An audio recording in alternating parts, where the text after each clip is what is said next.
এই দুনিয়ার ভিতরে আমরা থেকে বেশি আজকে খুশি যারা কবরবাসী হয়েছে। জোরে কি সুবহানাল্লাহ বলবেন না? আওয়াজ করে কি আল্লাহু আকবার বলা যাবে না? আমার নবীকে ইয়া রাসূলুল্লাহ করে কি ডাক দেওয়া যাবে না? যেই রাসূলকে আপনি আমি ডাক দিলে যেই রাসূল মদিনা থেকে দেখতে পারে, আজকে মুলুগ্রামের দিকে তাকায় রয়েছে, যে বন্ধু বলে ইয়া রাসূলুল্লাহ নবী গো, গো মায়ার নবী, দয়ার নবী, আপনি দুনিয়াতে ১,৫০০ বছর আগে এসেছেন, আমরা আপনাকে দেখি নাই। দুনিয়ার ভিতরে আপনি আমরা জন্য কেঁদেছেন, আমরা দেখি নাই, কিন্তু ইয়া রাসূলুল্লাহ নবী গো, আজকের এই মুলুগ্রামের মাহফিল থেকে আপনাকে আমরা ডাকতেছি, আপনাকে আমরা উজাড় করে ডাকতেছি, আজকের এই মুলুগ্রাম থেকে আপনি আমাদেরকে ডাকা দেন। বলি সুবহানাল্লাহ, নারে তাকবীর।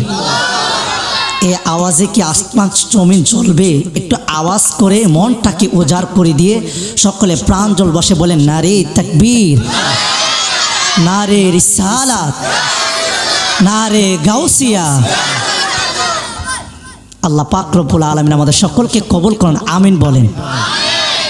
আজকের এই মাহফিলটা যে আমরা এই মুলুগ্রাম মধ্যপুরপাড়া কবরবাসীর স্মরণে যে মাহফিলটা আমরা করিতেছি, আজকে বলেন এই জায়গার ভিতরে এমন কেউ বলতে পারবেন যে হুজুর আমার দাদা, আমার নানা, আমার বাবা আজকে অন্ধকার কবরে নাই, এমন কেউ আছেন? বলতে পারবেন? সকলেই তো আমরা এই কবরবাসীর এমন একজন মানুষ বাদ নাই যার কবরে আত্মীয়স্বজন নাই। তো এই কবরবাসীর স্মরণে যে আমরা মাহফিলটা করতে পারছি, চতুর্দিকে আজকে এই প্যান্ডেলের চতুর্দিকে আজকে তারা আমাদেরকে রুহানি জগৎ থেকে দেখতেছে যে আমরা আজকে কতটুক মাহফিলটা আমরা নিতে করতে পারি। এই দুনিয়ার ভিতরে আমরা থেকে বেশি আজকে খুশি যারা কবরবাসী হয়েছে। জোরে কি সুবহানাল্লাহ বলবেন না? আওয়াজ করে কি আল্লাহু আকবার বলা যাবে না? আমার নবীকে ইয়া রাসূলুল্লাহ করে কি ডাক দেওয়া যাবে না? যেই রাসূলকে আপনি আমি ডাক দিলে যেই রাসূল মদিনা থেকে দেখতে পারে, আজকে মুলুগ্রামের দিকে তাকায় রয়েছে, যে বন্ধু বলে ইয়া রাসূলুল্লাহ নবী গো, গো মায়ার নবী, দয়ার নবী, আপনি দুনিয়াতে ১,৫০০ বছর আগে এসেছেন, আমরা আপনাকে দেখি নাই। দুনিয়ার ভিতরে আপনি আমরা জন্য কেঁদেছেন, আমরা দেখি নাই, কিন্তু ইয়া রাসূলুল্লাহ নবী গো, আজকের এই মুলুগ্রামের মাহফিল থেকে আপনাকে আমরা ডাকতেছি, আপনাকে আমরা উজাড় করে ডাকতেছি, আজকের এই মুলুগ্রাম থেকে আপনি আমাদেরকে ডাকা দেন। বলি সুবহানাল্লাহ, আর জোরে বলি সুবহানাল্লাহ। নবী দেখা দিতে পারে কি পারে না? আর জোরে বলেন পারে কি পারে না? এই রাসূলকে ক্ষমতা দিয়েছে কে? জবানটা খুলে দিয়েছে কে? আল্লাহ বলেন ওয়া মাকারু ওয়া মাকারাল্লাহ ওয়াল্লাহু খায়রুল মাকিরিন।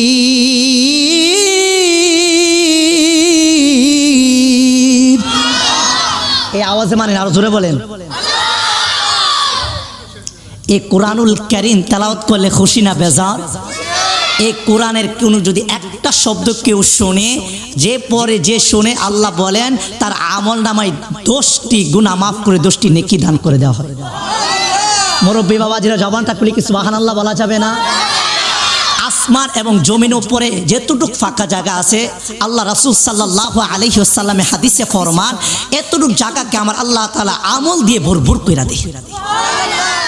এই কণ্ঠ দিয়েছে আল্লাহকে ডাকার জন্য, জবান দিছে কি আল্লাহকে ডাকার জন্য, এই চোখ দিছে আল্লাহকে ডাকার জন্য, দেখার জন্য, আল্লাহর কুরআনুল কারীম তেলাওয়াত করার জন্য, আমার এই কান দিছে কুরআনুল কারীম তেলাওয়াত শোনার জন্য, আমার এই 2 হাত দিছে নামাজ আদায় করার জন্য, আমার এই 2 পা দিছে মসজিদে ঢোকার জন্য, আমার চতুর্দিকে আমার যাহা কিছু আছে দিছে সব মসজিদের জন্য। আমরা কিন্তু পারলাম না দুনিয়ায় ফান্দ পরে। আল্লাহ বলেন বান্দা তোদেরকে আমি বানাইছি মায়া কইরা, কবরে আসবি, আমি এই চেহারা মুবারকটা আমি নিজ হাত মুবারকে বানাইছি। আরো যে কি সুবহানাল্লাহ বলবেন না? মায়া করা বানাইছে আপনাকে আর আমাকে। দুনিয়া যে আল্লাহ তাআলা রব্বুল আলামিন 18,000 মাখলুকাত 80,000 আলম সৃষ্টি করেছেন, এত মায়া করে বানাইছেন, কিন্তু আশরাফুল মাখলুকাতকে আমার আল্লাহ মায়া করে বানাইছে। কারণ কি? আশরাফুল মাখলুকাত যদি একটা পাপও করে, মানুষ যদি একটা জিনাও করে, পাপও করে, আল্লাহ বলেন আমার বান্দা একটা পাপ করছে, আমার কাছে বলছে আল্লাহ আমি তো অপরাধ কইরা ফেলেছি, শয়তানে ঢুকাই পড়ে আমি মাফ করে বলছি, আল্লাহ আমাকে আপনি মাফ করে দেন। আল্লাহ বলে বান্দা তুই আমাকে একটা ডাক দিছস, আমি তোর একটা ডাকে 99 বার জবাব দিছি। আর ধরে কি সুবহানাল্লাহ বলবেন না? মুরব্বী বাবাজিরা আমার, যুবক ভাইরা আমার, আল্লাহ পাক রব্বুল আলামিন কুরআনুল কারীমের ভিতরে বলেন, কুল ইন্না সলাতি ওয়া নুসুকি ওয়া মাহইয়ায়া ওয়া মামাতি লিল্লাহি রাব্বিল আলামিন।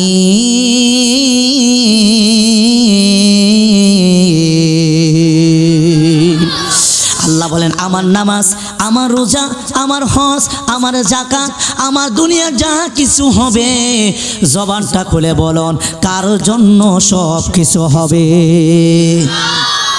আল্লাহর জন্য আমরা সব কিছু করতে রাজি আছি কিনা না? এই কবরে যাওয়ার আগে বাবাজিরা আমার, আজকে আমরা দেখা যায় কত মুরব্বী বাবাজিরাকে আমরা হারাইয়া ফেলাইতেছি, কত মানুষকে অন্ধকার কবরে চলে যাইতেছে, কিন্তু কোনো দিন তো আমরা ভাবলাম না কবরে আমরা কে নিয়ে যাইব। কত মানুষ দেখলাম মাকে শোয়াইলাম, বাবাকে শোয়াইলাম, কোন দিন জানি আমিও এই দুনিয়া থেকে বিদায় হয়ে যাইব। একদিন তো বাদ নাই এই মুলুক গ্রামের মাইকে এলান হয় না, এমন দুনিয়ার জমিনে নাই, এমন একটা দিন চলে আসবে রে বাবা, এই মসজিদের খাট যেই বাড়িতে যাবে আর কোনো দিন ফিরে আসা হবে না। জবানটা খুলি কি আমার মাওলাকে একবার কি আল্লাহু আকবার বলা যাবে না? ও যুবক, বাবাকে হারাইছো, দাদাকে হারাইছো, দাদিকে হারাইছো, আজকের এই কবরবাসীর স্মরণের মাহফিল। আমরা দেখা যায় দুনিয়ার ভিতরে সব কিছু আমরা বাদ দিতে পারবো, দুনিয়া যা কিছু করি না কেন সব কিছু আমরা ছেড়ে দিতে হবে, একজনের কাছে হিসাবটা দিতে হবে। জবানটা করে তিনি আপনার আমার মালিক, তিনার নাম কে? আল্লাহর কাছে আপনাকে আমাকে হিসাব দিতে হবে। কোনো মানুষের কাছে আপনি হিসাব দিলে পারবেন না। দুনিয়ার আপনার এমন কোনো পাপ করছেন এমন কোনো মানুষ বাদ নাই, আমরা পাপের ঊর্ধ্বে না, সবাই ভুল মানুষই করতে পারে, কিন্তু কবরে যাওয়ার আগে এই কবরে যাওয়ার আগে আমাদেরকে পাপামুক্ত হয়ে, নামাজি হয়ে, রোজাদার হয়ে হজ করে ওই মুমিন বাক্যের একটা ব্যক্তি, যে ব্যক্তি 5 ওয়াক্ত নামাজ জামাতের সহিত আদায় করে, আল্লাহ বলেন ওই ব্যক্তিটা সবচেয়ে আমার কাছে মূল্যবান দামি ব্যক্তি। সুবহানাল্লাহ বলবেন। এখন আমরা তো দুনিয়ার ভিতরে লোভ লালসায় পড়িয়া সমস্ত জিনিস আমরা ভুলে গেছি, ভুলে যাই নাই, এমন কোনো জিনিস বাধা আছে যে আমরা বলতে পারি না, সব কিছু আমরা ভুলে যাই। কিন্তু কোনো দিন আমরা তো একটু চিন্তা করলাম না যে আমাদের কবরে কে যাবে?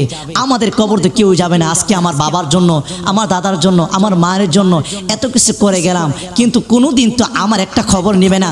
একদিন আমার জন্য কাঁদবে, 2 দিন কাঁদবে, 3 দিন কাঁদবে, 4 দিন কাঁদবে, এর পরের দিন আস্তে আস্তে আমার থেকে মন উঠাই নেবে, আমার 1 সপ্তাহ আমার কথা স্মরণ করবে। আমার দাদার কথা আমি বলতে পারবো, কিন্তু আমার বর দাদার কথা আমি নিজে কইতে পারবো না। কইতে পারবেন মুরব্বী বাবাজিরা?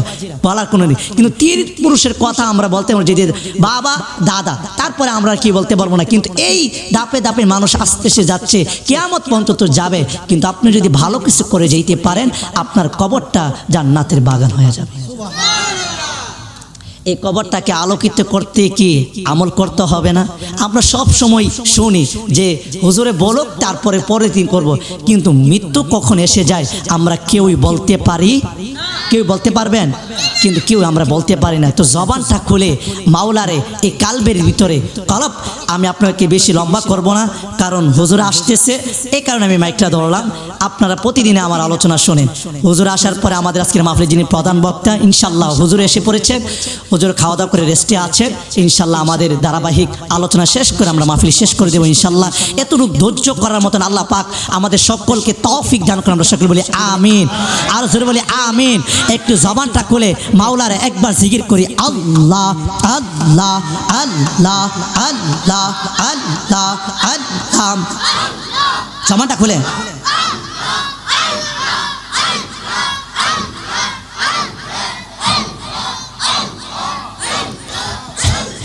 পাইলে নিরালাই গো নবী, পাইলে নিরালাই, মাশাআল্লাহ আল্লাহ আল্লাহ আল্লাহ।